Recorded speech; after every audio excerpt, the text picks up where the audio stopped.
Joining me now is GOP National Spokeswoman Elizabeth Pipko. Elizabeth, thank you for joining us on Power Hour. Look, seeing Donald Trump today at his rally wearing a high-vis vest mocking Joe Biden was not what I had on my election bingo card. But what do you make of Joe Biden's comments calling Trump supporters garbage and the way Donald Trump has responded? Yeah, first of all, thank you for having me.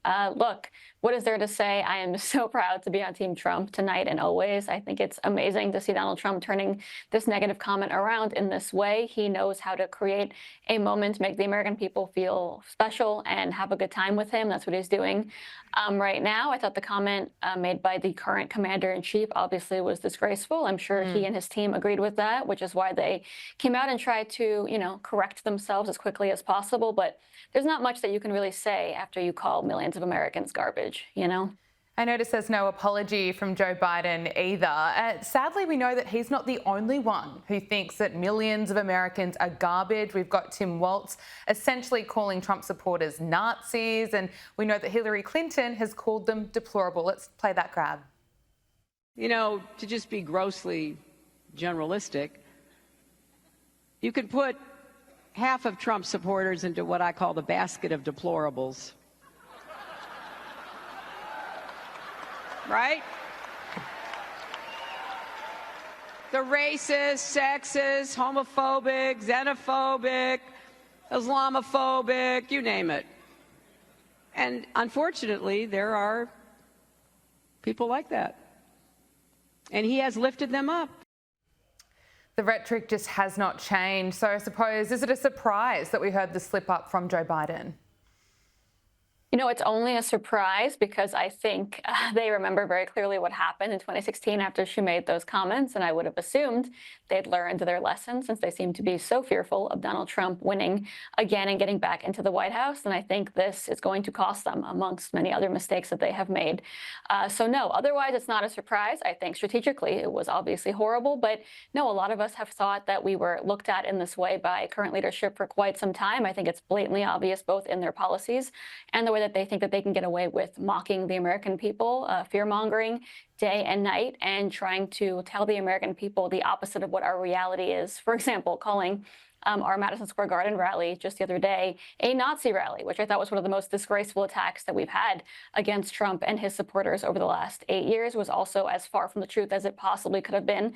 I was there with thousands of other Jewish Americans. There were Israeli flags in the crowd, Jewish songs being sung, prayers actually that were made while we were in the audience. And I think more people should pay attention to the reality and not to the words coming out of this administration, who we now know views us in probably the worst light possible.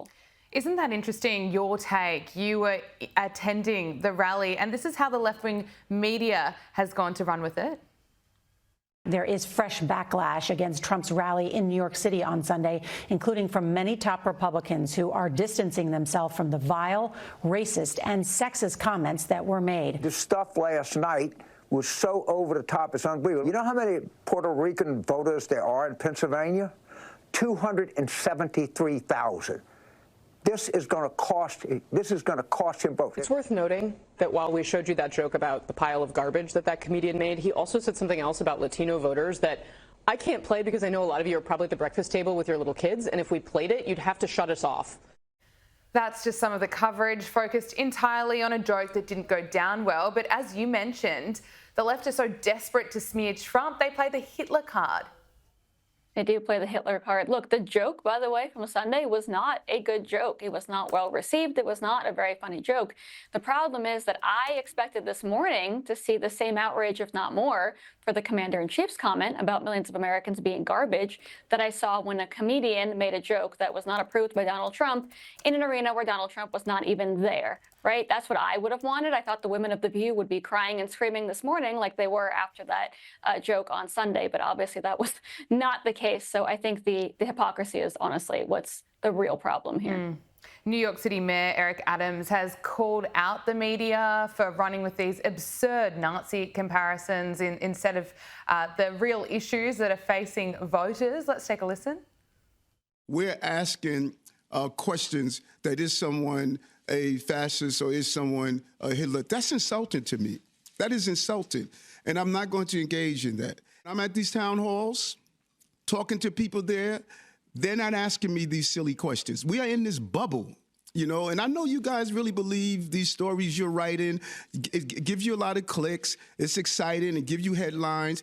But this is not what New Yorkers and Americans are dealing with, folks. You know, the media is running with it because this is the commentary that we've heard from people like Kamala Harris, jumping at the chance to compare Donald Trump to Hitler.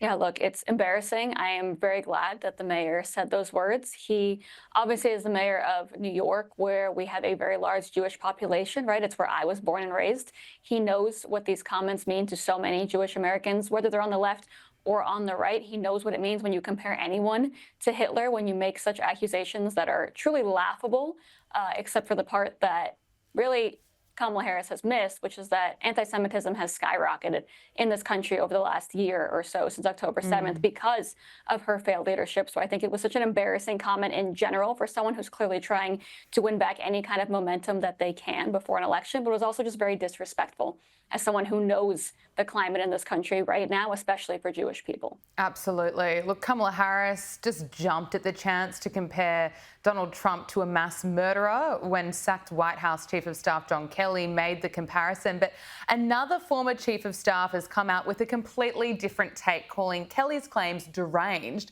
Mick Mulvaney wrote in the New York Post that I see Kelly's comments through a different lens, and from that perspective, I was shocked and disappointed by the course of action he, meaning John Kelly, has chosen to follow.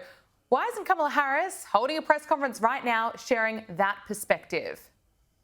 Well, I think we know the answer to that. The sad reality is that no matter what proof we had of any of these comments being made about Donald Trump, being made by Donald Trump or not, it wouldn't matter, because those that are focused on beating him are focused on doing that at any cost, even if that means the truth goes out the window, even if that means that they sacrifice the sanity of the American people, right? The American people deserve better. That's what I keep saying. I've been in this world, this political world, for nearly 8 years now, working on and off for Donald Trump since 2016.